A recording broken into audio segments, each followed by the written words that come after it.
DP ஸ்பீக்ஸ்க்கு உங்களை அன்புடன் வரவேற்கிறேன். இன்னைக்கு நிறைய விஷயங்கள் பேசுவோம். விஜயனுடைய கோட்டையாக மாறிய மலேசியா அப்படிங்கிறது இன்னைக்கான ட்ரெண்டிங் டாபிக்கா இருக்கு. நீங்க எந்த ஊடகத்தை வேணாலும் ஓபன் பண்ணுங்களேன், அங்க ஹைலைட்டா ப்ரிஃபர் பண்றது எதுவா இருக்கு? விஜய் அவர்கள் இறங்கிட்டாரு, இப்போ விமானத்துல ஏற போறாரு, விமான நிலையத்துல இந்த மாதிரி ஒரு கூட்டம் அப்படிங்கிறது ஆர்ப்பரிக்குது. அடுத்து இந்த கூட்டம் எப்படி போக போகுது? இது ரசிகர்கள் கூட்டம், இது ஓட்டா மாறுமா அப்படின்னு இன்னைக்கான அரசியல் களம் முழுக்க முழுக்க முழுக்க சினிமா ஒப்பீடாக இருக்கு. சினிமால அரசியல் ஒப்பீடாக இருக்கு அப்படின்னா இன்றைக்கு மலேசியா போற சம்பவம் அண்ட் நாளைக்கு தினம், அதாவது 27ஆம் தேதி மலேசியாவில் மாபெரும் இசை வெளியீட்டு விழா ஜனநாயகம் படத்துக்காக நம்ம தளபதி விஜய் அவர்கள் போறாரு. இதுதான் ரொம்ப சிறப்பான ஒரு விஷயம், அனைவருக்கும் தெரிஞ்சதுதான். ஆனா இது எப்படியான ஒரு விமர்சையை சூஸ் பண்ண போது பார்க்க போது அகெயின் ஜனநாயகம் படத்திற்கான டிக்கெட்ஸ் எப்படி இருக்க போகுது, அந்த உள்ள இருக்கிற போர்ஷன்ஸ் லைக் இப்போ மலேசியாவில் யார் யாரெல்லாம் வந்திருக்காங்க, அவங்களுடைய சிறப்பு விருந்தினர்களா இருக்கக்கூடியவர்கள் இவர்களா இருக்கலாம் அப்படின்னு இணையதளத்துல போயிட்டு இருக்கு இல்லையா? இதை முழுக்க முழுக்க எல்லாத்தையுமே பார்ப்போம். இது கூட சீமான் அண்ணன் அவர்களும் அடுத்து கருணாஸ் இவங்கெல்லாம் எப்படியெல்லாம் வஞ்ச புகழ்ச்சி அணியின் உச்சத்துல இருக்காங்க விஜய் மேல அப்படிங்கிறதையும் பேசுவோம். நாளைக்கு ஆடியோ லான்ச் அப்படின்னு பார்த்தா இப்போ அந்த சாங் ப்ரீ ரிலீஸ் பண்ணுவாங்க இல்லையா, அது ஒரு சாங் ஒன்று அவரோட பாடின அந்த பாட்டு ரிலீஸ் ஆயிருக்கு. கண்ணே மணியே கண்மணியே அப்படின்னு சொல்லிட்டு ஒரு செல்ல மகளே அப்படின்னு சொல்லி ஒரு அப்பாவுக்கும் மகளுக்குமான பந்தம் எப்படி அப்படிங்கிறது அந்த சாங் முழுக்க முழுக்க ரொம்ப ரொம்ப ரொம்ப சூப்பரா மெலோடிக்கா இருக்கு. அண்ட் பெண்களை இது ரொம்ப அளவில் ஒரு நல்ல ரீச் பண்ணும் அப்படிங்கிறதுலையும் மாற்று கருத்து இல்லை. மேபி இன் ஃபியூச்சர் எதுக்கு இன்றைய நாள்ல இருந்து மகளை ரொம்ப அவங்களுக்கான ஒரு சாங் அப்படின்னா இந்த பாட்டை வச்சிருவாங்க. இப்போ ஒரு அப்பாவுக்கும் மகனுக்குமான கனெக்ஷன் அப்படின்னா இப்போதைக்கு அந்த ரத்தமாரிய பாட்டு ஒன்று இருக்கு இல்லையா, அந்த ஜெயிலர் படத்துல வந்த பாட்டு, அதை மோஸ்ட்லி கனெக்ட் பண்றாங்கல்ல.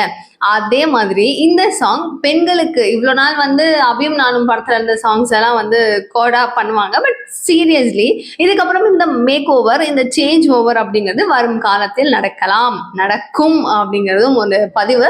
அடுத்ததா ஜனநாயகம் படத்திற்கான டிக்கெட்ஸ் அப்படிங்கிறது எப்படி இருக்கும் அப்படின்னு கேட்டீங்கன்னா, ஆல் ஓவர் எல்லா தியேட்டர்ஸ் ஓனர் இருக்காங்கல்ல, அவங்க எல்லாம் ரொம்ப ஃபீல் பண்றாங்க. லைக் இவர் தாங்க எங்களுடைய வசூலே, இவருடைய படம் ஒண்ணு வருது அப்படின்னா எங்களுக்கு எல்லாம் ரொம்ப ரொம்ப சந்தோஷமா இருக்கும், எங்களுக்கு திருவிழா மாதிரி இருக்கும். ரீரிலீஸ் பண்ற ஒரு படத்துக்கும் இன்னைக்கு வரைக்கும் கூட்டம் எப்படி குவியுது தெரியுமா? ஸ்கிரீன்ல அவரை பார்த்துட்டா போதும் அப்படின்னு ஆசையா இருக்காங்க. பராசக்தி சார் உள்ள வருது, அது வரை ரிலீஸ் பண்றாங்க. பராசக்தி 10ஆம் தேதியா, இவரது 9ஆம் தேதியா. இது என்ன எப்படி இருக்கும்னா, ஒரே ஒரு விஷயம் தாங்க சொல்றாங்க, 1000 படம் வரட்டும், காம்படிஷன் தளபதி மட்டும் தானே தவிர வேற யாரும் இருக்கவே முடியாது, சான்ஸே கிடையாது அப்படின்னு சொல்லிட்டு தெளிவா புட்டு வச்சுட்டாங்க. இதுக்கு மேல வேற என்ன வேணும்? பராசக்தி வருது பெருசா பண்ண போகுது அப்படின்னு சொல்லி ஒரு பக்கம் பயமுறுத்திட்டே இருக்காங்கல்ல. இது ரியாலிட்டியா பார்க்கும்போது சென்சார் போர்டு சில விஷயங்கள் மூலமா இவங்களுக்கு தடை விதிச்சிருக்காங்க. இது மறுபரிசீலனை செய்துட்டு வரணும் அப்படின்னா அதுக்கு ஒரு டைம் எடுக்கும் அப்படிங்கிற அளவுக்கு பேசுறாங்க. பட் அது உண்மையான்னு கேட்டீங்கன்னா கண்டிப்பா வாய்ப்பே கிடையாது. என்ன காரணம்னா படத்தினுடைய டேட்டையும் அறிவிச்சுட்டாங்க. இது மாதிரி நம்ம நிறைய படங்கள் பார்த்திருக்கோம், வரப்போகுது அப்படின்னுவாங்க, பல பிரச்சனைகள் அப்படிங்குவாங்க, சட்ட ரீதியான சிக்கல்கள் அப்படின்னுவாங்க. எல்லாத்தையும் முறியடிச்சு ரிலீஸ் பண்ண வேண்டிய டைம்ல கரெக்டா ரிலீஸ் ஆகிடும். முக்கியமா இந்த படத்தினுடைய ப்ரொடக்ஷன் ஹவுஸ் ஆகட்டும், இன் டோட்டலா அது யாரு என்ன அப்படிங்கறத நான் சொல்லி தெரியணும்னு அவசியம் இல்லை. கன்ஃபார்ம் ஆஸ் வி நோ அவங்க லேசுப்பட்ட விதமா விட மாட்டாங்க அப்படிங்கிறது எல்லாருக்கும் தெரியும். விஜய் அவர்களுக்கு காம்படிஷனா ரெட் ஜெயின் மூவி சார்பில் இந்த படமும் பராசக்தியும் ரிலீஸ் ஆகும். இது முழுக்க முழுக்க ஒரு இவ்வளவு நாள் கேம்பெயின்ஸ் அப்படிங்கிறது இப்போ கடைசியா ஈரோட்ல பண்ணிட்டு வந்தாலும் அதுக்கப்புறம் இல்லை இல்லையா? ஆனா ஜனநாயகன் படத்தினுடைய ரிலீஸ்க்கு அப்புறமா இது ஒரு 10 தொகுதிகள்ல நான் பண்ணிட்டு வந்த மாதிரி அர்த்தம், கேம்பெயின்ஸ் நான் அவ்வளவு ஸ்ட்ராங்கா பண்ண மாதிரி அர்த்தம், அவ்வளோ சூப்பரான படம் அப்படிங்கிற மாதிரி அடிச்சு பேசுறாங்க. சோ அடுத்த கட்டமா இது இப்படி இருக்கும் பட்சத்துல திமுக, அதாவது ஆதி காலத்துல அப்படின்னு சொல்லிட முடியாது, ஒரு விண்டேஜ் டைம்ல உண்மையாவே நடந்த ஒரு பிரச்சனை, ஹிந்தி தமிழ் இதெல்லாம் வச்சு நடந்த ஒரு உண்மை சம்பவத்தை என்ன பண்ணியிருக்காங்க, அட்ரஸ் பண்ணி இந்த படத்தை எடுத்திருக்காங்க. ஸோ பராசக்தி விசஸ் ஜனநாயகம் அப்படின்னு பார்க்கும்போது எந்த படம் நல்லா ஓடுதோ கன்ஃபார்மா அதுக்கு ஒரு ஹைப் இருக்கும். இதையும் தாண்டி விஜய் அவர்களுடைய கடைசி படம் அப்படின்னு வரும்போது இதற்கான ஹைப் இன்னும் அதிகமா இருக்கும். மலேசியாவில் அவர் இறங்குறாரு, அங்க இருந்து அவருக்கு எவ்வளவு ஒரு ஆதரவு தெரியுமா? சிலுக்குது உடம்பெல்லாம் பார்க்கும்போது, தளபதி என்ன பாருங்க அப்படின்னு சொல்லி கோஷம் எப்படி இருக்கு தெரியுமா? அந்த ஸ்டேடியம்ல 1,00,000 நபர்கள் வரைக்கும் அலௌடுங்கிறாங்க. அதை தாண்டி எவ்வளவு பேர் வேணாலும் வரலாம், ஆனா உள்ள விடணும்ல, கிரவுட் மேனேஜ்மெண்ட் அப்படிங்கிறதும் இவருக்கான சட்ட சிக்கலா நீங்க இப்படிதாங்க இருக்கணும், இப்படிதாங்க நீங்க செய்யணும் அப்படின்னு சொல்லி நிறைய நிபந்தனைகள் அப்படிங்கிறது எக்கச்சக்கமா தளபதி விஜய் அவர்களுக்கு போடப்பட்டிருக்கு அப்படின்னு சொல்லப்படுது. ஸோ இந்த இடத்துல நிறைய ரசிகர்கள் ஆகட்டும், நிறைய பேர் இப்போ வரைக்குமே சோசியல் மீடியாவில் நம்ம நிறைய பேரை பார்த்துருந்தோம். நிறைய சிங்கர்ஸ் ஆகட்டும், ஆக்டர்ஸ் ஆகட்டும், ஆக்ட்ரஸஸ் ஆகட்டும், எல்லாரும் களமிறங்கி இருக்கிறாங்க. நாங்க வந்து தளபதி மோட்ல இருக்கிறோம், வைபா இருக்கோம் அப்படின்னு சொல்லி அனிருத் அவர்கள் பதிவு செய்திருந்தாரு. நிறைய உண்மையான ரொம்ப க்ளோஸா இருக்கக்கூடிய நிறைய டைரக்டர்ஸ் அப்படிங்கிறவங்களும் அங்க வந்திருந்தாங்க. இதுல வந்து அஜித் வருவாரு, விஜய் விக்ரம் வருவாரு, சூர்யா வருவாரு. ஏன்னா இது கடைசி படம் அப்படிங்கிறதுனால எல்லாரும் வந்து ஒரு பார்ட்டி மாதிரி கொடுப்பாங்க அப்படிங்கிற மாதிரியும் சொல்றாங்க. ஆனா இது முழுக்க முழுக்க உண்மையா அப்படின்னு கேட்டீங்கன்னா தெரியல. ஏன்னா ஒரு நபர் வராங்க அப்படின்னாவே அங்க கிரவுட் அப்படிங்கிறது அதிக அளவுல இருக்கும். ஸோ இங்க இவ்வளவு பேர் வராங்க அப்படின்னா கன்ஃபார்ம் அதை மேனேஜ் பண்றது அப்படிங்கிறது ரொம்ப கஷ்டமான ஒரு சூழ்நிலை அப்படிங்கிற காரணத்தினால வாய்ப்புகள் மிக குறைவு அப்படின்னு சொல்லப்படுது. உலகம் முழுக்க ஒரே நேரத்துல ஒரே ஷோ தான். ஒரு இடங்கள்ல ஒரு ஷோ முன்னாடியே ப்ரீ ரிலீஸ் பண்றது அப்படின்லாம் கிடையாது. ஒரே டேட்டு ஒரே ஷோ தான் அப்படிங்கறத தெளிவுபட சொல்லியிருக்கிறாங்களாம். அண்ட் அடுத்துதான் இதனுடைய அப்டேட்ஸ் எப்படி இருக்கும், இது வந்து எல்லாரும் எப்படி இதை எடுத்துட்டு போறாங்க, இந்த படத்தினுடைய வெற்றி எப்படி இருக்கும் அப்படின்னு நிறைய பேருக்கு நிறைய விதமான கன்ஃபியூஷன்ஸ் இருக்கு. அட்லாஸ்ட் என்ன நடக்குது அப்படிங்கிறத பொறுத்து பார்ப்போம். பட் இந்த ஒரு ஹைப்பை வந்து அரசியல் களத்துல இருக்கிற முக்கிய தலைவர்களால பொறுத்துக்கவே முடியல. முக்கிய தலைவர்களும் சொல்ல முடியாது. இப்ப கருணாஸ் இருக்கிறார்ல, அவர் என்ன சொல்றாரு தெரியுமா? 2000 கோடி அளவுக்கு சொத்து விஜய் கிட்ட இருக்கு அப்படிங்கிறாரு. அவருக்கு எத்தனை கோடி வேணா இருக்கட்டும், உங்களுக்கு என்ன சார்? பாயிண்ட் தானேங்க.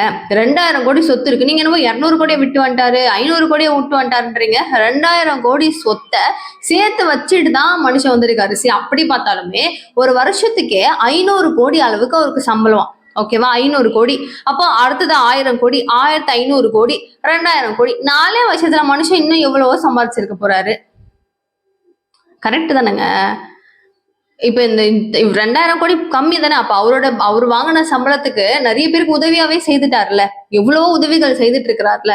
2000 கோடிக்கு தான் சொத்து சேர்த்து வச்சிருக்காருங்கிறது ரொம்ப கம்மி இல்ல. பட் நம்ம பார்க்கக்கூடிய ஆட்களோ, இப்ப நம்ம தெளிவா பார்க்கக்கூடிய ஆட்களுக்கோ இவ்வளவுதான் சொத்து பட்டியல் அப்படிங்கறது சொல்ல முடியுமா? தெரியுமா? அவர் ஒன்றும் லேசாலாம் வரல அரசியலுக்கு. அவர் நல்லா சேர்த்து வச்சுட்டு தான் வந்திருக்கிறாரு. அவர் இங்க வந்த அரசியல்ல 200-300 கோடி என்ன, 2000 கோடி 5000 கோடி கூட சம்பாதிக்கலான்னு. அப்ப நீங்க என்ன சம்பாதிச்சீங்க கேட்பாங்களா கேட்க மாட்டாங்களா? அப்ப நீங்களும் அதுக்காக தான் வந்தீங்களான்னு கேட்பாங்களா கேட்க மாட்டாங்களா? ஒரு பொலிட்டீஷியனா நம்மளுடைய வேலை என்ன, நம்ம மக்களுக்கான பிரச்சனை என்ன, ஒரு பிரதிநிதியா மக்களுக்கு இது சரியில்லை, இது தேவை அப்படிங்கிறத மேலிடத்துக்கிட்ட போய் சொல்லணும். கூட இருக்கிறவங்க தவறு செய்யும் பட்சத்துல விமர்சனம் அப்படிங்கறத பண்ணுங்க. ஆனா ஏதாவது ரீசன் இருக்கணும்ல. ஏன் வந்தாருன்னா லைக் அதே தான் சீமான் அண்ணனும் அதே தானே கேட்கிறாரு. அவர் தம்பி வரணும், அவர் ஒரு பக்கம் திமுகவை டீல் பண்ணுவாரு, நான் ஒரு பக்கம் திமுகவை டீல் பண்ணுவேன் அப்படின்னு சொன்ன அதே வாய் இன்னைக்கு உன்னை வாட்ச்மேன் கூட கூப்பிடல, நீ ஏன்னா வந்த அப்படின்னு சொல்லி ஒருமையிலே கேட்கிறாரு. என்ன பிரச்சனைங்க உங்களுக்குலாம்? கேட்பாங்களா மாட்டாங்களா தவைக்காமினர்லாம்? என்னங்க ப்ராப்ளம்? இவர் பாட்டுக்கு வராரு, ஒரு அரசியல் மக்களுக்கு ஒரு புதுசா ஒரு என்ன சொல்றது, அது ஒரு ஜோன் கொடுக்கணும், கம்ஃபர்ட்டா அவங்கள வந்து வச்சுக்கணும் அப்படின்னு நினைக்கிறாரு. என்ன தவறு இருக்கு? புதுசா நீங்களே தான் ஆளணுமா? அதை வச்சு நான் கேட்கிற மாதிரி தவைக்காவலர் இப்ப அந்த பிட்டை வச்சு செஞ்சு விட்டுட்டு இருக்காங்க. ஸோ சீமான் அவர்கள் சொல்றாரு, அவர் என்ன சொன்னாருன்னு சொல்லல பாருங்க. நானு தம்பி தான் தூய சக்தியாச்சே, அப்ப இவருடைய படத்துக்கு பிளாக்ல டிக்கெட் எங்கேயுமே விற்காதா அப்படின்னு சொல்லி. அந்த டிக்கெட்டை விற்கிறது இவர் பாக்குறது தான் அவருடைய வேலையா இருக்கும்ல.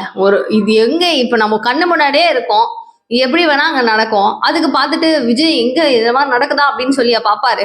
இது தவறு அப்படிங்கிற பட்சத்துல அது தவறுதான். அதை யார் கண்காணிக்கணுமோ அவங்க பார்க்கணும். இதுக்கு வந்து தூய சக்தி அரசியலையும் சினிமாவையும் ஒப்பிடுறது அப்படிங்கிறது ஒண்ணு. சரி, ஓகே.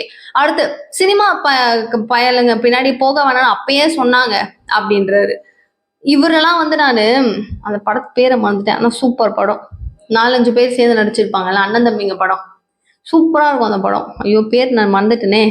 சரி, ஆனா அந்த படம் சூப்பரா இருக்கும். அந்த படத்தை பார்த்துட்டு நான் கொஞ்சம் குட்டியா இருக்கும் போது இந்த படத்துல எல்லாம் அவரை பார்த்துட்டு இதுல பார்க்கும்போது என்ன இவர் வந்து இங்க எப்படி பேசிட்டு இருக்காரு, அந்த படத்துல எவ்வளவு பாசமான கேரக்டர்லாம் நடிச்சிருப்பார்ல அப்படிங்கிற அளவுக்கு இருந்துச்சு. அப்போ பேசிக் நீங்க யாரு?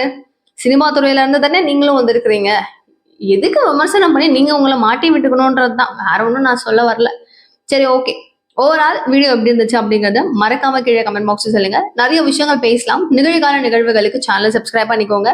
Thank you so much for watching this video. Bye.